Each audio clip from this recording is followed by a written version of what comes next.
So this morning I wake up, and every morning, what do I do? The same thing. I'm like a creature of habit. First thing I do is try to get my eyes to focus on my phone. I look, I go, okay, what's going on? All right, I got some eBay sales. Oop, I got some eBay offers. Oops, I've got an eBay notification with a red banner that says I must do something.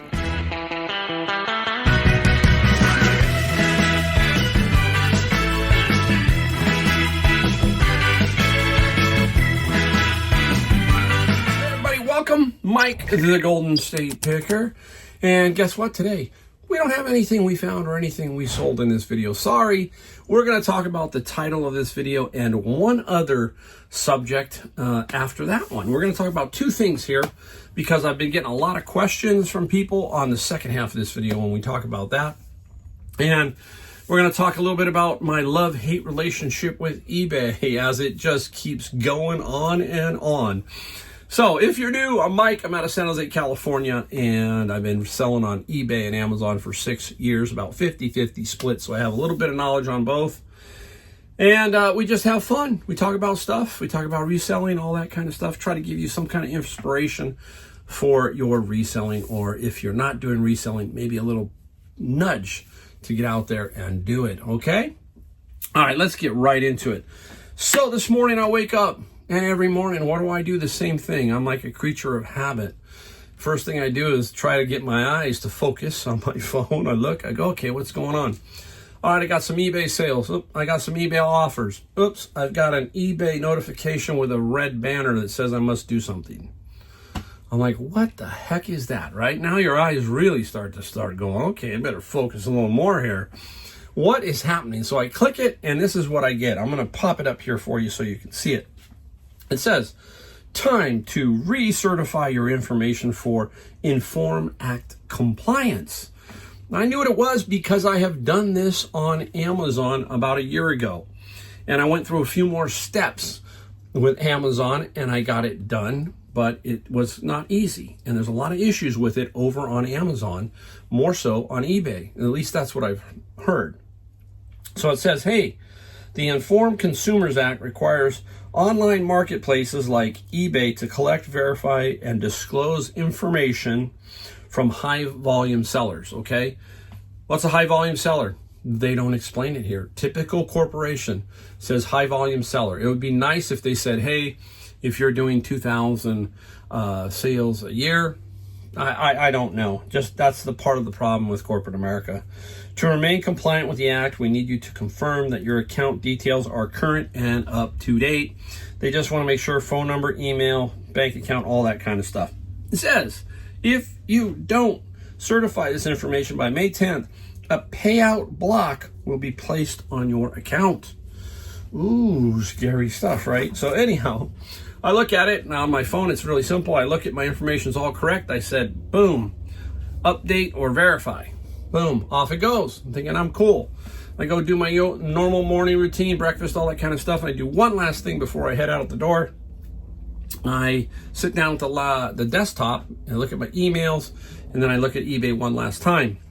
Now I'm looking at eBay and I do payouts every day or whatever that is. And I'm looking. It says your payments are on hold. I'm like, really? What's going on now? So I'm putting two and two together. I'm thinking it must be part of this Inform Act compliance thing. And that's pretty much what it is. Okay. And I'm looking at it. It says that your funds are on hold until we can verify all this information. But down here it says by May 10th. Okay. I'm thinking these guys are just, I don't want to say it, but they're like crooks. Okay. It's frustrating because they can do anything they want with your money, basically, right? And I'm thinking to myself, can you imagine that if this happened to you, and there are some people out there who need the money every day, meaning that they have bills to pay, of everything, food, all that, just all kinds of stuff. And let's say that this Informed Care Act takes 2 days, 3 days to clear, whatever it does to release the payout.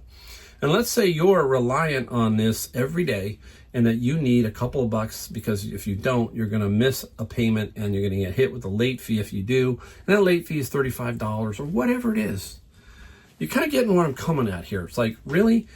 I've been with you since 1998, I think it is, maybe even longer.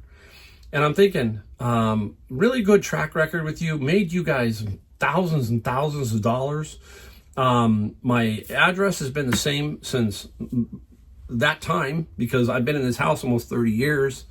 My phone number might have changed, okay, but that's current and all that kind of stuff. And I'm thinking to myself, this is like really kind of ridiculous. But the kicker is this. They say within this email, they say, oh, don't worry, your fees will be taken out and your shipping, if you do any shipping, will also be taken out while you're on hold. So they get their money. It's great, right? They keep your money for a while, maybe a day or two, and then they get your money with fees and, all that kind of stuff. You can't make it up. This is the kind of stuff that drives you crazy as a business owner. It's regulation, all of that kind of stuff. You hear people talk about regulation. This is what this is. Somebody wanted this up in the Congress, okay, or wherever, and they said, let's put this together. This is a great idea. Let's make sure that everybody complies. Okay, whatever. Okay, I'm here to comply.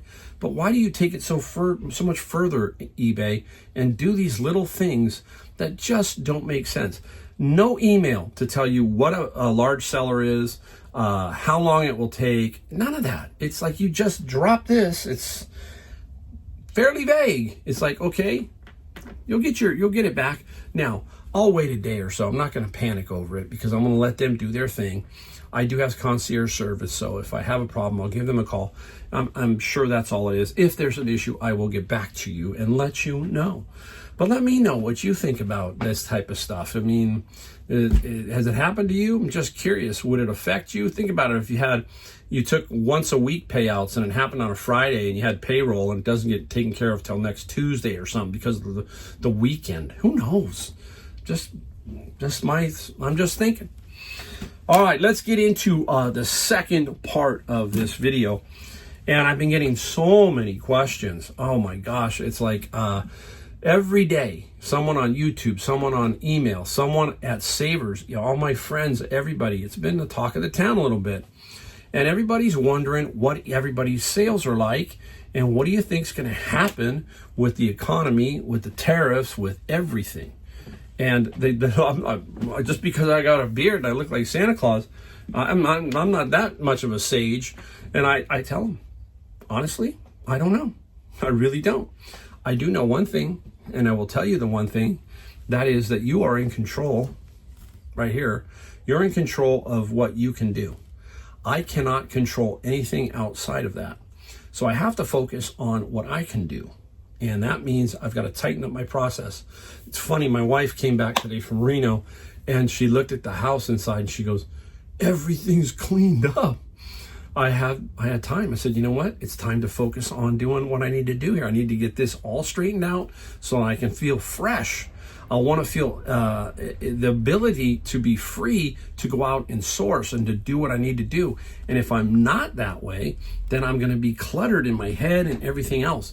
So I really focus on when things are either slow or it's just like you've got a little bit of a break. That's when I break down and really make sure that everything I'm doing is tightened up. So I do that. Now, I will tell you that as resellers, I think we're in an extremely, extremely good position. We are the resellers in general of used items, in some cases, new items that we get from jobbers or whatever, okay? Mostly clothing, I would think. And there's some other things too, electronics and that kind of stuff. So I feel we are in a better position than the people who are selling new stuff, especially on Amazon. I think Amazon is going to struggle here a little bit because they are so heavily tied to the Chinese and the Chinese garbage. I mean, I can tell you in the seller forums that there are many people that have great products that are not, Chinese, and then the Chinese come in and knock them off. All kinds of weird stuff, okay? And I think that Amazon is really tied to this, and they are nervous. Today, UPS is laying off 20,000 people, due to they think the slowing of Amazon sales and parcels. Now, I don't know if that's 100% accurate because I have seen them switch before. When I first started, almost all my packaging from books was going FedEx, and then it switched to UPS. So I'm curious to see if it's going to switch back to FedEx while Amazon cuts deals on a lot of different ways on shipping and stuff. We don't want to get political here. We want to talk, and really this is what you have to think about. You have to really think about what your situation is and not what the outside world is forcing upon you. Because every day, I mean, we cannot escape it. It is terrible. The negative news from every point of view, we're just getting our heads like The Exorcist is spinning around. We don't know what's hitting us, left or right. We don't know what truth is. So the only thing I know is that I can take care of myself, get my process, get my store in line, and watch and take advantage of a situation that could be advantageous to you. Maybe clothing, because maybe new clothing might be more, so they come to used clothing. New electronics, more. That new coffee pot you've had that you've gotten 4 or 5 of, maybe, hey, now it's going to be the time to strike, that kind of thing. We don't know. I will tell you, in my personal opinion, reselling is always going to be there, period. End of story. It may be different forms here and there, but it's not going anywhere because people are always looking for vintage, older parts, everything. You know what I'm talking about. Everything. So please keep that in mind when you're doing this. Just grind it out. Focus on what you can do. And don't worry about everything over on the news side. They will frustrate you. It doesn't matter what side you're on because you'll be, you know those referees, those foam referees that you could throw at the TV, right? It's maddening, right? I always say, why can't we as a group of Americans, the whole country, why can't we just somehow put it together for a year or two, all together, all in somehow, some way, and see what we could do? Because I know that we can knock it out the park, but I just don't think it's ever going to happen. So I'm just going to focus on what I do. I will tell you that personally, in my life, the one constant thing that has been in my life, that has been Jesus Christ. He has been the rock ever since I met my wife, and everything has gone that way, okay? I don't talk about that a lot here. I just want you to know that that is my take. That has been me. Been very blessed throughout my life, and it's because I have this personal relationship with Jesus Christ, and that's me. Okay, you're going to get that here on this channel. You're not going to get me dancing around and trying not to blow it off, but that's what it is. Okay, and I want you to understand me. That's it, because you get the feel here of what I'm doing and what I'm really trying to help people. I'm not getting rich off YouTube, okay? I'm doing this because I've always had this inclination to kind of teach, to inspire. I don't have the knowledge base to be a teacher in a public high school. I would love to have been a public high school teacher in a certain subject and be able to instill a different way of learning to them, to get them excited, because that's the key, is if you can get people excited and get them motivated, it doesn't matter in what, reselling or school or whatever, you'll be amazed at how much you can change, right? I had one teacher who did that to me, and he came into my furniture store one day, and I got to thank him. He looked exactly like Teddy Roosevelt. His name was Mr. Marfel. He taught a civics class, and his class and the way he taught just changed me a little bit, okay? You can still see that I still have that in me. So that's what I'm hoping to do here, is down the road, is one person can be a little bit more excited about reselling, about starting reselling, and saying, hey, look at Mike over here, man. Mike started with nothing. Started with $0, basically. Remember, I started when I was Ubering after I closed down my retail furniture store. I was bouncing around, driving around doing Uber so I can make some golf money, that kind of stuff. Pretty soon, this is what happened. And so if I can do it, anybody can do it. So there you go. Little brief history. Don't worry about all this stuff. Focus on everything. Trust it and you'll be okay. I promise, I promise, I promise. All right, so the only thing we ask here is that you hit the like button, subscribe button, bell notification. That's it. It just helps boost the video a little bit and all that kind of stuff, basically. So next video, we'll have some stuff we found, some stuff we sold. So thanks again for watching, and I'll see you in my next video.